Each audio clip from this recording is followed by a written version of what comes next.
සාම්ප්‍රදායික ඉගැන්වීම් රටාවෙන් ඔබට ගිහින් පන්ති කාමරයක් ඇත්තටම ඵලදායී විදිහට කළමනා කරන්නේ කොහොමද? අද මේ විග්‍රහයෙන් අපි සූදානම් වෙන්නේ අන්න ඒ සඳහා අවශ්‍ය කරන න්‍යායාත්මක පදනමක් සහිත ප්‍රායෝගික මෙවලම් කටලයක් ගැන කතා කරන්නයි. නිකම්ම න්‍යායන් විතරක් නෙවෙයි ප්‍රායෝගිකව පන්ති කාමරය තුල මේවා පාවිච්චි කරලා ඉගෙනුම් ක්‍රියාවලිය සාර්ථක කරන්නේ කොහොමද කියන එක අපි අද හොයා බලමු. ඉතින් අපි මුලින්ම බලමු මේ පන්ති කාමර ඉගෙනුම් ක්‍රියාකාරකම් කියන්නේ ඇත්තටම මොනවද කියලා. මේක නිකම්ම ළමයින්ට මොන හරි වැඩක් පවරලා පැත්තකට වෙනවා වගේ දෙයක් නෙවෙයි. මීට වඩා ගොඩක් සංවිධිත දෙයක්.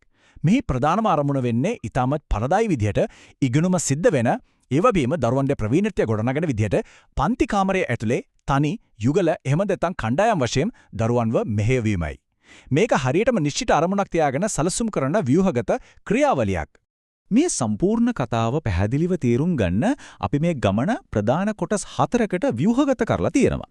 මුලින්ම තනි ක්‍රියාකාරකම් සහ සොයං වේගය, දෙවනුව යුගල වැඩවල ප්‍රබලත්වය, තෙවනුව සහයෝගී කණ්ඩායම් ක්‍රියාකාරකම් සහ අවසාන වශයෙන් අභියෝග සහ භූමිකාවන් කළමනාකරණය කිරීම ගැන අපි පිළිවෙලින් කතා කරනවා. හරි. අපි අපේ පළවෙනි පියවරට යමු. අංක 1 තනි ක්‍රියාකාරකම් සහ සොයං වේගය. මේක පිටිපස්සේ තියෙන න්‍යායාත්මක පදනම ගත්තොත් ඒක හැදිලා තියෙන්නේ ප්‍රජානන ඉගෙනුම් න්‍යාය සහ මානවවාදී ඉගෙනුම් න්‍යාය මතයි. සරලවම කිව්වොත් පන්තියේ ඉන්න හැම දරුවෙක්ම එක වගේ නැහැනේ. මේ ක්‍රමයෙන් බලාපොරොත්තු වෙන්නේ ශිෂ්‍යයා Tamanගේම බුද්ධි මට්ටම සහ හැකියාවන් අඳුරගෙන Tamanට ගැළපෙන වේගයකින් ඉගෙන ගන්න එකයි. දරුවෙකුට Tamanවම පාලනය කරගන්න ඒ කියන්නේ ස්වයං නියාමනයකට යන්න මේක මාර විදිහට උදව් වෙනවා. මේවා ප්‍රායෝගිකව වෙන්නේ කොහොමද කියලා බැලුවොත් ස්වාධීන කියවීම, ගැටළු විසඳීම් සහ නිර්මාණාත්මක ලේඛනය වගේ දේවල් අපිට උදාහරණ විදිහට ගන්න පුළුවන්. හැබැයි මේ අතරින් ප්‍රත්‍යවේක්ෂණ සටහන් ලිවීම එහෙමත් නැත්නම් රිෆ්ලෙක්ටිව් ජර්නලින් කියන එක ඇත්තටම සුවිශේෂී. හිතන්න දරුවෙක් පාඩම ඉවර වෙලා අද මම මොනවද ඉගෙන ගත්තේ? මට අමාරු වුණේ මොනවද කියලා තනියම හිතලා සටහන් කරනවා කියලා. මේකෙන් ඒ දරුවාගේ අවබෝධය කොයිතරම් ගැඹුරු තැනකට යනවද කියන එක හිතා ගන්න පුළුවන්. හැබැයි ඉතින් පන්ති කාමරයක් ඇතුලේ ඉන්න ගුරුවරයෙකුගේ ඇත්තම తත්වය අපි තේරුම් ගන්න ඕනේ.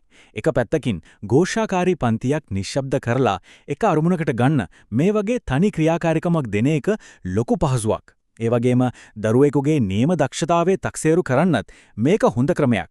ඒත් අනිත් පැත්ත බලුවොත් වෙන කෙනෙකුගේ උදව්වක් නැති නිසා ටිකක් මන්දගාමී දරුවෙක් අතරමං වෙන්න හරි අධෛර්යමත් වෙන්න හරි තියෙන ඉඩකඩ වැඩි. ඒ වගේම අනිත් අය එක්ක වැඩ නොකරන නිසා සමාජ කුසලතා වර්ධනය වෙන්නෙත් නැහැ කියන එක මෙහි තියෙන ප්‍රධාන සීමාවක්. අන්නේ සීමාවන් මගහරවා ගන්න තමයි අපි දෙවනි පියවරට යන්නේ. අංක 2 යුගල වැඩවල ප්‍රබලත්වය. මෙතනදී අපිට හමු වෙනවා බොහොම වැදගත් මනෝවිද්‍යාත්මක සංකල්පයක්. ලෙව් වයිගොට්ස්කිගේ සමාජ නිර්මාණාපී න්‍යායයට අනුව සන්නිකර්ෂණ සංවර්ධන කලාපය එහෙමත් නැත්නම් ZPD කියන්නේ මේකටයි. වචනේ ටිකක් බරපතල වුණාට අදහස හරිම සරලයි.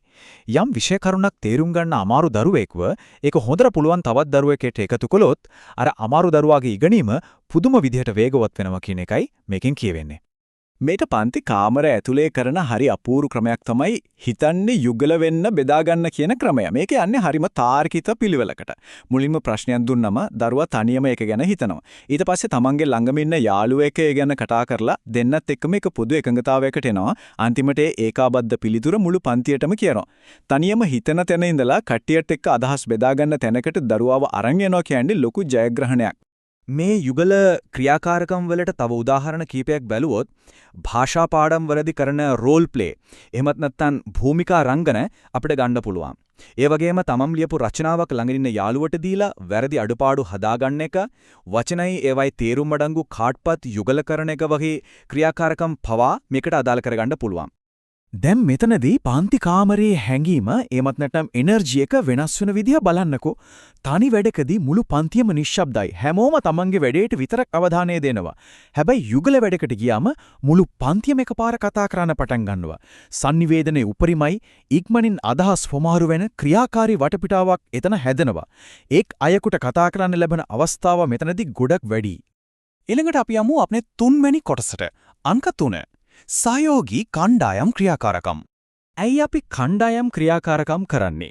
මේක පිටිපස්සේ තියෙන න්‍යාය වෙන්නේ ඇල්බර්ට් බැන්ඩියුරාගේ සමාජ ඉගෙනුම් න්‍යාය සහ වයිගොට්ස්කීගේ සමාජ නිර්මාණාපී න්‍යායයි. සරලව කිව්වොත් ළමයි කණ්ඩායමක් ඇතුලේ එක එක අදහස් ගැටෙනකොට අනිත්‍යය කරන දේවල් දකිනකොට සහ සමවයස්සේ යාළුවන්ගේ ආభాෂය ලැබෙනකොට ඒ අය ඊට අර්ථවත් විදියට අලුත් දෙනුමක් නිර්මාණය කරගන්නවා. මේ සඳහා පාවිච්චි කරන්න පුළුවන් සාර්ථකම ක්‍රමයක් තමයි ජිග්සෝ ක්‍රමය. හිතන්න ලොකු සංකීර්ණ පාඩමක් තියෙනවා කියලා. ඒක කොටස් වලට කඩලා පන්තියේ ඉන්න කණ්ඩායම් වලට එක කොටස ගානේ දෙනවා. දැන් මේ කණ්ඩායම අර ලැබුණු කොටසි විශේෂඥයෝ වෙනවා. ඊට පස්සේ අර කණ්ඩායම් ඔක්කොම කලවම් කරලා අනුත් කණ්ඩායම් හැදුවම අර විශේෂඥයෝ තමන් ඉගෙනගත්තු දේ අනිත් අයට කියලා දෙනවා. මේකදී පන්තියේ ඉන්න හැම දරුවෙක්ම අනිවාර්යයෙන්ම වැඩ කරන්න ඕනි. ඒ වගේම පාසලේ කසල කළමනාකරණය වගේ සැබෑ ලෝකයේ ප්‍රශ්න ගැන හොයලා බලන එක. එහෙමත් නැත්නම් පෝස්ට් හදන එක. මේකට තවත් උදාහරණ. අනිත් වැදගත්ම දේ තමයි කණ්ඩායම් විවාද. කිසිම පක්ෂග්‍රාහී වීමක් නැතුව ප්‍රශ්නයක හොඳ නරක දෙකම මධ්‍යස්තව දකින්න දරුවන්ට මේ විවාද වලින් ලොකු පුහුණුවක් ලැබෙනවා. හැබැයි කණ්ඩායම් වැඩක් කිව්වම පොඩි අවුලකුත් තියෙනවා. නිකම්ම ළමයි ටිකක් එකතු කරොත් ඒක ලොකු ഘോഷාවක් වෙන්න පුළුවන්. ඒක වළක්වන්න නම් වගකීම් බෙදලා දෙන්න ඕනේ. නායකයෙක්, ලියන්න ලේඛකයෙක්, වේලාව බලන්න කාලපාලකයෙක් සහ ඒක ඉදිරිපත් කරන්න කෙනෙක් වගේ නිශ්චිත භූමිකාවන් දුන්නොත් අර ව්‍යාකූල කණ්ඩායම හරියටම වැඩ කරන සංවිධානාත්මක ඒකකයක් බවට පත් වෙනවා. අන්නේ අභියෝග ගැන කතා කරන්න තමයි අපි මේ 4 වෙනි කොටසට එන්නේ. අභියෝග සහ භූමිකාවන් කළමනාකරණය කිරීම. කණ්ඩායම් වැඩවලින් නායකත්වය සහයෝගීතාව වගේ දේවල් හැදෙනවා කේදිකේ ඇත්ත. හැබැයි අපි යථාර්ථයට මුහුණ දෙන්න ඕනේ. පන්ති කාමරයක මේවා කරද්දි කොච්චර ප්‍රශ්න නෝද? උදාහරණයක් විදිහට අර නිදහස් සවාරියන්නන් ඒ කියන්නේ අනිත් අය මහන්සි වෙලා වැඩ කරද්දි කිසිම දෙයක් කරන්නේ නැතුව ලකුණු කිට විතරක් දාගන්න ළමයි ගැන හිතන්න. ඒක ගොඩක් වෙලාවට වෙන දෙයක්.